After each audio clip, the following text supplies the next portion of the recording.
আমার কাছে ওদের বয়স আজ প্রায় ১২ দিন। মাঝখানে অনেকগুলো বাচ্চাকেই বাঁচাতে পারিনি। চেষ্টা তো অনেকই করেছিলাম। সবটাই আপনাদের চোখের উপরে ছিল। কিভাবে ওদের পেয়েছি, ওদের সাথে কতটা খারাপ ব্যবহার হয়েছিল। সেই চোখ না ফোটা ছোট্ট, ছোট্ট হাত পা মুখ সব লাল হয়ে থাকা, শীতের রাতে জলের প্যাকেটে ভর্তি বাচ্চাগুলো পাওয়া।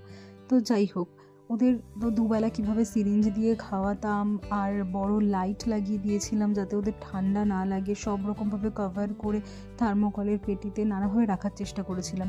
কিন্তু একটা একটা করে বাচ্চা মারা যেত রোজ, তখন খুব খারাপ লাগতো, তাই আর ভিডিও করার ইচ্ছে হতো না। তো শেষমেশ এই ৩টে আছে।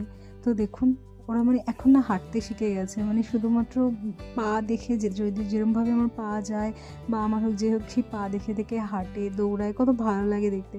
আর এই যে আমি দুপুরে ছাদে একটু ছেড়ে রেখেছিলাম, আমার কোলে উঠে ঘুমিয়ে গেছে। তো ওদের এখন দুধ বিস্কুটই দিচ্ছি। তো ওদেরকে এখন ভাত দেওয়া যাবে? তো আপনারা জানলে একটু আমাকে সাজেশন দেবেন প্লিজ।